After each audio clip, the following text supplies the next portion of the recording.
Hi everybody, welcome to episode 14 of Pins and Needles, my crafty podcast. My name is Zoe. You can find me on Ravelry as BFG and on Instagram as Pins and Needles UK. Hello to any of my regular viewers and a big welcome to first time viewers. My subscriber numbers are going up every week, so I'm thrilled that I can be sharing some more of my crafty things with you guys. I wanted to start with an enormous thank you to everybody who sent me such lovely, kind and thoughtful comments about my grandma passing away. It actually really helped. One of the best things about knitting and sewing is connecting with other makers, and I love the community feel. And so I felt every bit of the love that you all sent me, and some of you shared some very nice stories about your own grandmothers and the links that you had with the older generation with your crafting. So that was really kind, and I appreciated every single one of them. It did make a big difference, so thank you for that. It's been a fun 2 weeks, surprisingly enough. The first couple of days after Grandma's funeral I did feel pretty miserable, but as I said before, my grandma was a great one for getting on with it. So I honoured her memory by getting on with it. I'm sure she'd have been thrilled. So we had Bonfire night, and that's not something you celebrate in the States. It's a yearly event in the UK to remember the thwarting of a plot in the 1700s by a group of people who were going to blow up the Houses of Parliament. So we have bonfires and fireworks and hot chocolate and candy floss and things like that. And on Barry Island, where I live, a local charity organises an enormous display of fireworks, and they pipe music through the speakers on the front. We took all the kids, my sister-in-law came up with her little girl, and we had a lovely family time, so that was really good fun. And then I realised we hadn't spent an awful lot of time together as a family, with Dave being away and then me at my mum's quite a lot recently. So we packed some sandwiches and took the kids and the dogs up for a walk in the hills. As I've said, I live in South Wales on the coast, but we're only an hour's drive away from the Brecon National Park, which is full of beautiful mountains. And there's a little bit of it near Hirwaun, if any of you are local, and it's called Waterfall Country. And so we took a drive up to Pontrhydyfen and parked just by the Angel pub, and there's a lovely walk. It's only a couple of miles, and you can you follow along the side of the river, and then there's some gorgeous waterfalls. So Jim the dog had a swim, the kids climbed some trees, and we all ate sausage buns on a log. So that was really good fun. I enjoyed that. Dave and I used to do a lot of hiking and mountain biking before we had the kids. And they're just at an age now where their legs are long enough that we can actually go for decent hikes. So that was really good fun, and I enjoyed that. I'm going to jump straight into pins, my sewing section. Look what I'm wearing. Can you see? My top of my list last time was to sew myself a Tilly the Buttons Agnes t-shirt. There are various options on it, but I just went for the plain version. So this is the fabric that I bought from Butterfly Fabrics in Cardiff. Super cheap, £4 a metre in their sale, and my goal was to just end up with a wearable toile. So I wasn't expecting great things, but actually I'm super thrilled with how it came out. I sewed a size, let me check my notes. I sewed a size 6 for the, I cut a size 6 for the top, and then I graded out. I used the back of the envelope for the size suggestions, and I graded out to an 8 for the waist and the hips because I'm quite pear-shaped. But when I tried it on, it was too big.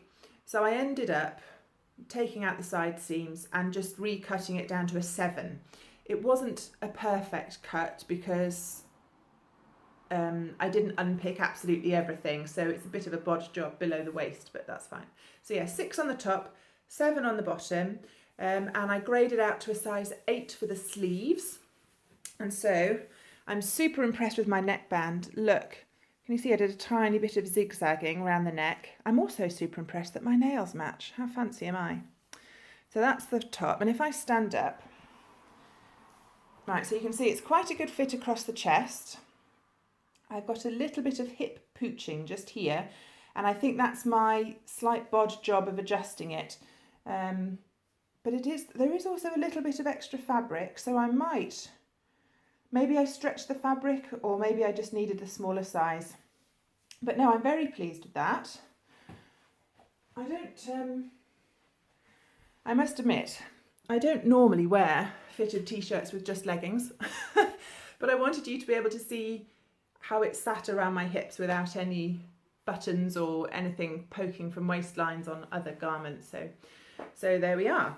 So I do have an overlocker, but I don't have the bright colour thread to use it to sew the whole thing together.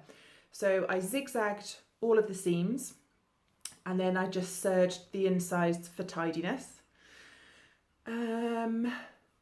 One thing I did like about this pattern, this is only the second thing I've ever done with sleeves. The first was my disastrous shift dress, of which we shall not speak.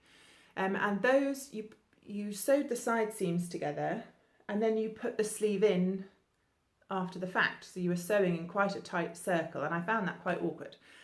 But this pattern, you sew the sleeves in flat. So before you do the side seams, much easier. Sleeves went in like a dream, but I must confess, I don't know, and do tell me if you know, is there a reason why you would set some sleeves in flat and others in the round once you've done the side seam? I don't know, maybe there's an advantage to the more complicated version, but I like this one. So can you see? You can just see my zigzagging a little bit by there. And it did that before I put the t-shirt on, so I don't think I've cut the wrong size. Maybe it's the tension on my machine, I'm not sure.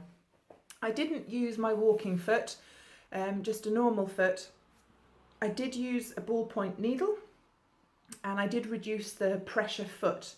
I've got a turny dial on the side of my machine, and I turned that down to 1. So it wasn't stretching as it was being pulled through. So yeah, I'm super pleased with that. The neckband went in wonderfully well, and I added an inch of length to the waist, but I didn't add any length to the sleeves. And look at that, they're spot on. I'm thrilled with that length. And when I was on Instagram, I follow a lady on Instagram who is so DIY. Is that right? I think it's so DIY. I've got a mention of her at the end, I think. Yes, so DIY, lady called Beth. And she's 5'11". I'm 6'1". And she is trying to start a new hashtag that you can search on Instagram, and it's #sewing_tall. So that if any of you are like me, anything over 5'6" seems to be too tall for standard patterns. So she started this #sewing_tall, so that if you're about to make a pattern, you can search for that tag on Instagram and see what other tall ladies have made in terms of adjustments to patterns. So in light of that, for tall people making this, odds on your sleeves will be fine. I added an inch to the waist, and that was perfect. So yeah, fabulous pattern, and also very good for the taller lady. So there we are. There's my Tilly and the Buttons Agnes. I'll definitely be making more of these. I was really, really pleased with it. Whilst I was on the subject of Instagram, I am taking part in my first ever podcaster, blogger, sew-along sort of thing. There's a lovely lady called Renata. She's an American lady, and she has the blog RunningnStyle. I'll put all the details in the down bar along with timings. I always forget to say that. So check down below and in the show notes in the Ravelry group if you want any of the details. So yes, Renata of RunningnStyle has started a sew-along, and it's the Little Red Dress Project. and it also has its own hashtag, so it's hashtag the Little Red Dress Project. And there are lots of bloggers taking part. I know Gabby from the Gabberdashery is, CluelessLeigh, Gingerella, who else? I did write them all down. Oh yes, RosabellaAngelica, lots of popular podcasters are taking part. And the idea is that you have to sew a shift or sheath dress of any kind by I think it's the 19th of December, and it must be 90% red or dusky rose if you would rather. So it's just, just for fun and to give you a hashtag to search on to find some other sewists as well. So I'm quite excited. I've never taken part in anything like that before. I'm not a huge fan of wearing red. I have auburn hair, and although I like red very much, it doesn't really suit me. And the rules are that it has to be mostly red. So I don't think I can get away with a terracotta or anything like that. So I've decided that I'm going to sew my daughter a little red dress. Her birthday is the 1st of December. She will be 11. And she's quite crafty as well. And she has dark brown hair, so she looks fabulous in red and is quite excited to be taking part. But I need your help. I've been trying to find teenage patterns. She's only 11, but she is quite tall, so she's sort of the same height as a 12, 13-year-old. And I've seen, I think New Look has a few patterns for teens, but I haven't got any experience of them. So if anyone has any patterns to suggest, that would be fantastic. I was considering using my New Look shift dress pattern that I made such a mess of, in spite of my horror at having another go. But I'm just worried things like the neck's going to be too wide or the armhole depth won't fit her. So she's a slightly odd, she's a real in-between. She's sort of the height of a short lady, but she still has child proportions. So, long story short, if anybody has any pattern suggestions for me or any tips on how to perhaps alter an adult pattern to fit a teen, please do let me know. Leave a comment down below, send me a message on Instagram or Ravelry, or find me in the Pins and Needles podcast group on Ravelry. So I would really appreciate any tips you might have there. The other thing I wanted to mention, if you follow me on Instagram, I've been taking part in a photo challenge for this month. There's another blogger called Bimble and Pimble. I think she's based in Australia. And she's set a challenge of a photo a day for the month of November. And if you search on Instagram for hashtag BPsewvember, again, I'll put it up here and I'll put it down below. And there are some lovely photos going up. She's had a From the Vault photo prompt, so people have been posting their oldest makes and patterns or some of the tools that they've inherited. She had a wackiest pattern photo challenge. So some people were posting crazy print fabrics, others were posting nutty pattern suggestions that they had for sort of cat outfits or fancy dress. So I've been taking part in that, which has been loads of fun. So it's, as well as fun to do, it's another good way of just finding other sewists to follow. So if you're on Instagram, have a search for hashtag BPsewvember, and then that will be your gateway to lots of other wonderful bloggers and podcasters. On to needles, my knitting bit. Now, after my last episode, when I showed you my finished Epistrophe cardigan, I had a few messages from people saying, why weren't you wearing it? So I'm sorry I didn't wear it. It's the Epistrophe cardigan by Kate Davis Designs. And I wanted to show you the details of the button bands and the poppers and things that I'd done, which is why I didn't wear it. But once I've shown you my t-shirt, I thought I could put it back on and you can see how it fits.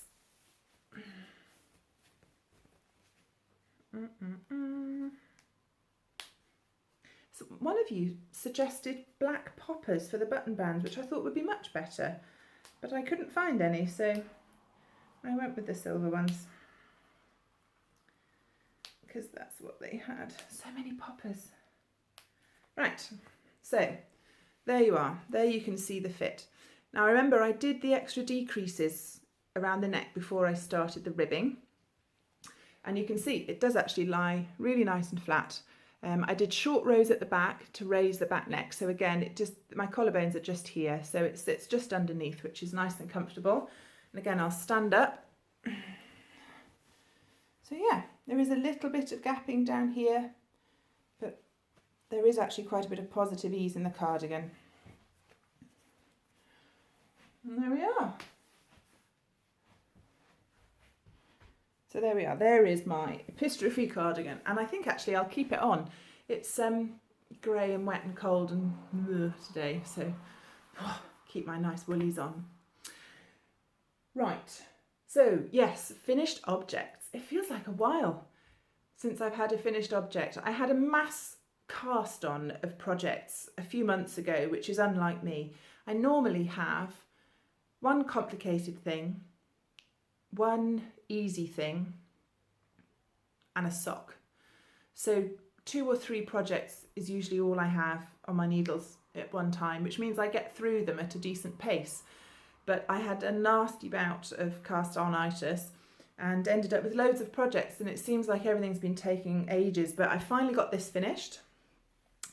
And I have finished my Lisa Mauchauguy shawl. So here it is. I knitted it in Noro Silk Garden Sock. I'll put the colourway down below. And it's a super simple crescent shape shawl in garter. And it's got these wonderful eyelet short row sections. And you can see them tapering out towards the end there. And I absolutely love it. It just works so well with the yarn. And this yarn started off life as a scarf. I did a lace scarf.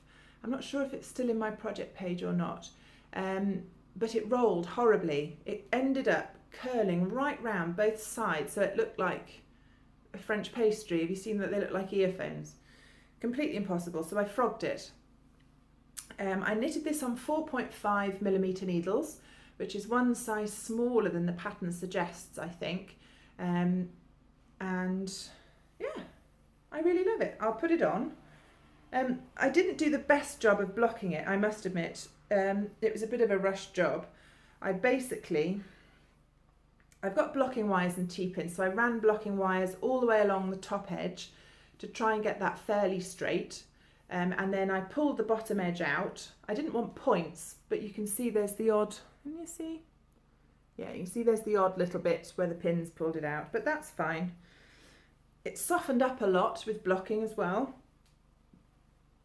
And I just used some shampoo. I don't have fancy pants wool wash because it's expensive, and shampoo works just as well. So yeah, also as an extra bonus, none of my finished objects ever have dandruff. Right, so there we are. Isn't that gorgeous? Now purple is my most favourite colour, and you can see there's lots of purple in there. I also like greens, and I also like browns. Yeah, there's a bit just in there. So actually this goes with a lot of things in my wardrobe, so I'm thrilled with this. I was sort of doing a 2-person knit along with Kipper Dog. She finished ages ago. So it was just me bringing up the rear. But anyway, it's finished. I love it. I've worn it loads, and it's a wonderful pattern. It is a paid for pattern. You can find it on Ravelry. I must say, although it's a very well written pattern, the way she's laid it out, it's about 8 pages with a lot of photographs in between each different section. So I didn't print it out because it would have been such a colossal waste of paper. I just copied and pasted the text instructions, and it was 1.5 sides of A4. So I think the pattern layout could do with a bit of adjusting, But otherwise, fabulous finished object, really, really pleased with it. And just the right size, so you can bunch it up or, you know, have it a bit more loose. I'm never terribly good at throwing shawls on. People just sort of go woof and look very elegant, and I look like I'm wearing a dog collar. Anyway, so that's my first finished object. So I'm really pleased to clear this off the needles and be able to get on with other things. I do also have a half-finished object. I finished a man's sock. So this is the Blueberry Waffles sock pattern by Sandy Turner. Yes, Sandy Turner. These are Dave's Christmas socks. He asked if he could have red Christmas socks, and I said yes. So the red is Drops Fable. I bought it comes in 50-gram balls, but one wasn't enough because he has enormous feet, huge feet. So one skein got me to the toe. I had a little bit of red left over, but I decided to just do a contrast toe, and that's Grey Regia Forfadig. I've lost the ball band. Grey Regia, it doesn't really matter. It's a 2x2 ribbed cuff. I should put it that side because that's where the camera is. There we are. And if you look at the pattern on Ravelry, it is written for a DK weight yarn, but it's a standard 4-stitch repeat. So as long as your sock stitch count is divisible by 4, you can do this in 4-ply, no problem. I did a slip stitch heel flap and normal heel turn. I've tried other heels. I like this one, it fits, and I don't mind picking up stitches. If you do the slip stitches, when you come to pick up down the side for the gusset, they're easy to spot. So yeah, there's the first one. I'm keeping this in my Owl About Yarn project bag. Did I show you? I'm not sure if I've showed you this. Jenny of Owl About Yarn is one of my absolute bestest friends, and I saw this fabric. She made it for me for free. Shh. I love her. Anyway, so that was the first one, and then this is how far I've got on the second one. Having an argument with my needles. There we are. So I'm through the gusset. I've got another 2 and a bit inches, and then I can start the toe. So I'm nearly there. I'm knitting these on my 2.25mm sock needles. Addies, they're Addies. Nice and pointy, nice and slick. I like these. I use a 100cm cable for magic loop, but I think I could get away with an 80cm. If I'm not careful, I end up handcuffing myself to the knitting with this end loop bit. It gets a bit frustrating. I prefer DPNs, but I was knitting this on the train and didn't want to drop it. Oh, and there's my Regia yarn. So it's a slightly variegated. Quite handy that. So yes, I'm cracking along nicely on those. I'll get those done in plenty of time for Christmas. Hopefully I'll finish those this week, actually. I'm a bit fed up of knitting them. When his foot is 11 inches long, I mean, who wants to knit that much of any pattern? I was running out of bothers to give, shall we say. Next up, well, planned cast on really, rather than next up. One of my very oldest and bestest friends is Jenny. Hi, Jenny. I've known her since I was 11. She's a bit older than me. I think she was 12 or 13. And we met donkeys years ago at our local music school, which we went to on the weekends. And we did sort of plays. We were in productions of Annie and things like that together. And she now lives in London, which is quite far away. And she has 2 gorgeous children. And her eldest is a little boy called Sammy, and he has fallen in love with a book. Now, those of you who have children will know the mind-numbing boredom of when your child becomes obsessed with a book. And you have to read this book every day. And it's to the point where you don't even need the book anymore because you can remember every single word. Well, Sammy has fallen in love with a book, and it is called Odd Dog Out. Ooh. There's Jim. That was the postman. Or it might have been a serial killer. You never know. Anyway, so Sammy's favourite book is Odd Dog Out by Rob Biddulph. It's a new release, you can find it on Amazon. And Sammy absolutely loves this story. And it's about a sausage dog trying to find her place in the world. And Sammy really, really wants a sausage dog from Father Christmas. And the book's only just come out and there are no official sausage dogs to match. So Jenny said, would I mind knitting a sausage dog for Sammy for Christmas? And I said, yes, I would. I'm not normally a toy knitter, but Jenny is one of my most special friends and Sammy is an absolute peach. So I found on Ravelry, because you can find patterns for anything on Ravelry, Bangers the Sausage Dog by Amanda Berry. It's a paid for pattern. It wasn't terribly expensive, £3 or £4 I think. There he is. Look at that. I don't need to do the bone. The dog in the book doesn't have a bone, but he does have a rainbow scarf and a rainbow bobble hat. And he has a friend who has a cream and blue ferile jumper and a black peaked, not like a baseball cap, but like a slouchy hat with a brim. So I need to knit one sausage dog in time for Christmas, and then a second in time for his birthday, which is in January. So I found the pattern, and the pattern calls for Hayfield Bonus DK. Now, Sammy is quite little, and so whatever I make needs to be washable. So I bought the recommended yarn, although in a different colour. So I think this is 100% acrylic. Yes, I think it is. So yes, Hayfield Bonus DK in a sort of a dark chestnutty brown. And I also bought some black for the hat and their noses and eyeballs and some bright yellow. I have quite a lot of DK scraps as well, so I've got greens and blues and purples that I can use for the rainbow scarfy bit.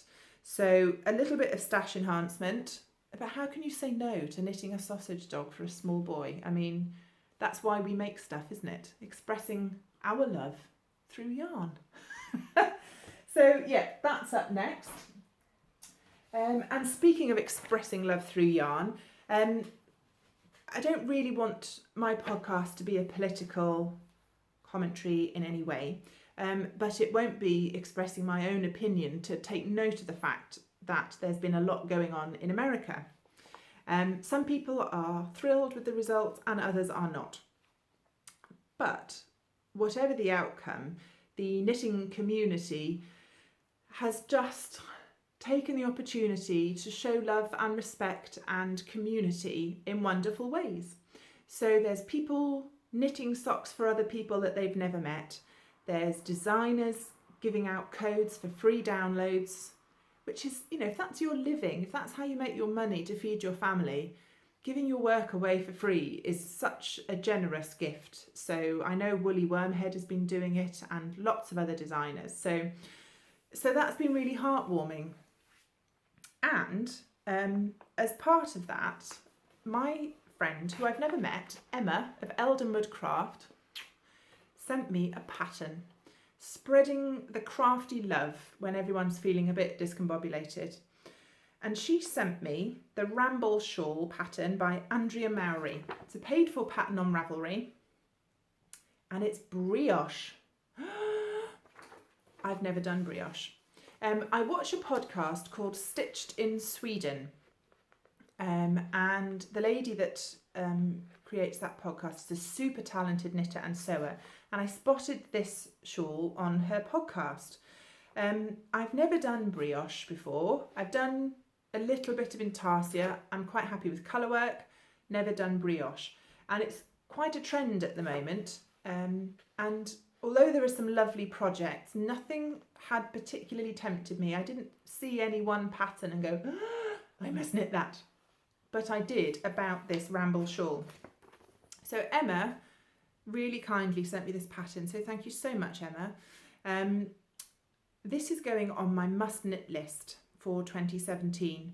Like a lot of you, I'm sure I've got Christmas knitting deadlines and sewing deadlines with this little red dress project and things. I thought I would do my first ever make along in January. A couple of people have asked if I'm going to be doing any alongs, and I feel that now I've got a few more subscribers and the Ravelry group is up and running, that might be a good idea. So come January, I haven't thought of a snappy title yet, but there's going to be some sort of new to you make along starting in January, and I'm super relaxed about what you can include. So it can be any craft, but it must be new. What you make must in some way be new. It could be a new designer, it could be a new pattern, it could be a new technique, it could be a completely new craft. If you suddenly had the urge to start doing card making, do that. So new year, new craft project. I'll sort the details out. If anyone's got any suggestions, let me know. But the Ramble shawl from Emma, thank you, is going to be my new. The pattern is written for DK. I'm going to be doing it in fingering weight yarn. But you start, it's a crescent shape, and you start with the stripy bit here, and you end with the brioche bit. So I'm sure I could just keep going with the stripy bits until I have enough stitches for a larger brioche section. And because it's new to me, I might find a beginner's brioche pattern. There's a mug rug pattern that I saw on my monthly thread in Rav. I might try that so I can practice some of the stitches. So yes, so news of a new along in January, and some acknowledgement of the wonderful love and support that's been whooshing round the crafty community in the last couple of days. We are wonderful people, all of us. I do have a little bit of stash acquisition. I've had my overlocker serger for quite a while, and recently in the UK, Lidl has been selling Singer overlockers. So there was quite a lot of excitement on some of the British boards on Ravelry about, quick, go and get one, see if you can get one. I didn't need one, but the last time I went to Lidl, they do have huge wire baskets of the thread. So I picked up some more colours. So the brand is Creelando. It's what I use currently, and I've had no problems with it. It's 100% polyester, 2,500 metres per cone for, oh God, maybe £2 a cone. So that's the brand. They're still in a plastic seal. So I got some more white. I am nowhere near running out, but I bought some more. And I also bought some, but it's not. And also some sort of mid-blue. I thought they're cheap as chips. I might as well build up a bit of a stock. So I did do that. And also, I bought myself an invisible zipper foot. You know when I made a mess of my shift dress and some of you kindly said, did you know you need a special foot for invisible zips? And I didn't. I finally bought one. So that's the top. And can you see those little ridges in the bottom? That's where the zip goes. And then that's the underneath. Yeah, there we are. That's a bit better. So I've got my invisible zip foot now. And so I can get back to trying to save my shift dress. So those are my only acquisitions. Not terribly exciting, but sometimes you just need some basic things to get you going. It can't all be new yarn and fresh fabric.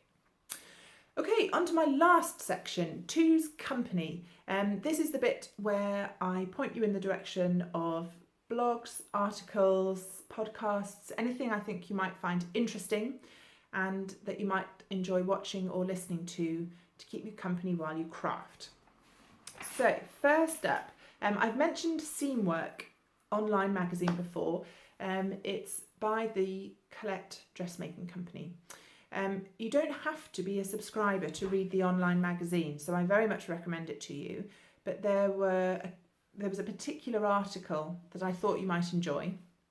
Let me just check. It's issue 23, which is October 2016. and they have a regular section in their online magazine called Wally's Wisdom, and Wally is one of their part of the Colette team, and she always does a sort of a tips and tricks article. And in the October 2016 issue, she discusses how to use your fabric most efficiently.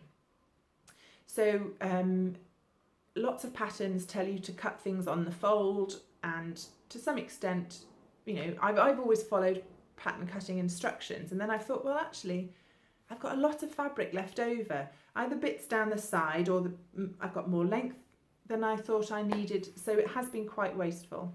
So she has an article that's well worth reading about how to cut your patterns out using fabric most efficiently.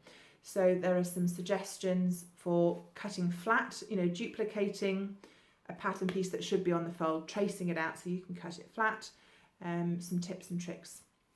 So that's well worth a read. She also, I'm not sure if it was the same article, but there was an interview with a lady who has her own blog. And if you check out the Hollywood Seamstress, www.hollywoodseamstress.com, and that's a lady called Jessica Lawson.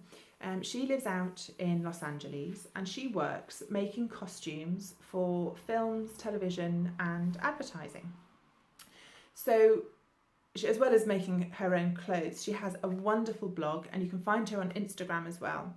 And she has some tutorials, which are always handy. She does some photo diaries. She went to the San Diego Comic Con and took some brilliant pictures. She takes you to museum exhibitions, and she did a wonderful blog article on some fancy dress costumes she made for a masquerade ball. So I find it interesting. She's not a home sewist or crafter like a lot of us are. She's a professional, and it's really interesting to get a glimpse into that world and just some wildly different outfits that she makes. So do go and have a look at her as well. The other thing I wanted to mention was sewdiy.com, and again, you find her on Instagram, sewdiy. A lady called Beth, she's also out in America, in Los Angeles. Yes, she is. And she is the lady that I mentioned earlier who has started the hashtag sewing tall. She's 5'11", I think. And again, her blog has some tutorials and just, you know, her makes that she comes up with as well. So if you are a taller sewist, go and subscribe to her on Instagram, add her to your blog loving feed. She makes a lot of clothes and has made a lot of clothes, so her archive will be quite useful if you're making some common patterns from the big four or from indie designers, so you can always look there for tips and tricks. I also wanted to mention some knitting. I haven't been mentioning much knitting in Two's company. 2 podcasts on YouTube. The first one is Emma of Eldenwood Craft. I haven't brought it with me. She has her own Etsy shop. She makes and sells fantastic project bags. And she's just started her own knitting and making podcast on YouTube. She's another Brit like me, and is lots of fun. She's literally just put out her first episode, so go and give her a watch. She'd love some more subscribers. She's a very lovely lady. There's also So Sweet Violet, a very lovely UK podcaster called Jules. Some of you may have heard of her. She also makes and sells bags on Etsy, but she podcasts from a beautiful craft room, and she's just such a sweet lady. Her podcast is super soothing, and it's just like a chat with your best friend. So do go and find her as well. She's also on Instagram. And again, check the down bar below for all of the details there. And in other news, I had an interesting email. I have a separate Gmail account. It's highpinsandneedles@gmail.com if anyone wants to message me on there.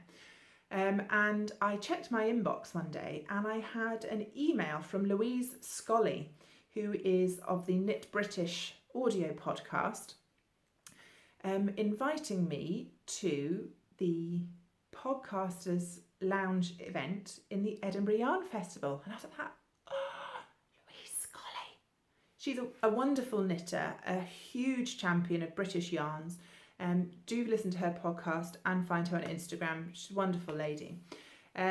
So the Edinburgh Yarn Festival, which I'm sure you've all heard of, takes place in March, and it's the 10th and 11th of March next year, 2017. And Jenny and I are going. It's my birthday on the 9th, so we decided we would run away to Scotland together and go to the Edinburgh Yarn Festival. So there's going to be amazing vendors there. Neither of us have been to Edinburgh, so we're hoping to do some sightseeing as well. So I was wondering, how did Louise Scully hear of me and ask me to the podcast, The Lounge Meetup? Well, it turns out that as part of her audio podcast, she had said, if anyone knows of any regular podcasters who might be interested, let me know and I'll invite them along. So Jenny, bless her cotton socks, had emailed Louise and said, oh, my friend Zoe has quite a nice podcast, which was very kind of her. Thank you, Jenny. So yes, I got she sent this email to loads of people. So I replied and said, yes, please, thank you very much. So I will be going to the Edinburgh Yarn Festival, 10th and 11th of March next year. And I will be attending one of the Podcaster Lounge meetups. I'm not entirely sure what you need to do when you get there. Bit nervous. I think it's just meeting and chatting and networking, and I can film. I'll do a vlog and I'll take you guys with me to film. So that was quite exciting. And there's a particular episode of Louise's Knit British podcast that deals with the Edinburgh Yarn Festival. It is episode 69. It's called the EYF 2017 Scoop, and she talks to the organisers, so you can find out more about how they organise it, how they run it, and get the tutors. She also talks about the vendors that will be coming. And again, she's Scottish. She has a wonderful Scottish burr. Again, a very soothing listen. So I tend to download that and listen to it in the car and things like that. So yes, episode 69 of the Knit British podcast, the Edinburgh Yarn Festival sneak peek. And she also has, the Edinburgh Yarn Festival has a website, which is www.edinyarnfest.com. And if you go on there, you can see the dates, you can see the vendors and find out more information. So there we are. Right, well, that is your lot. I am all talked out and starting to sweat a little bit in all my woolies. I'm not going to lie. So thank you very much for watching. Please give me a thumbs up, click subscribe, there's a red button somewhere, and nip over to Ravelry, search for Pins and Needles podcast in the groups tab. Come and join the group. Follow me on Instagram. And if anyone has any thoughts on shift dress patterns for tweens or make along suggestions or anything like that, do let me know. Leave me a comment, send me an email, send me a message. And hopefully I will be back in 2 weeks' time with finished socks and hopefully a finished sausage dog. We shall see. All right then, thank you very much for watching. I will see you all soon. Mwah. Bye.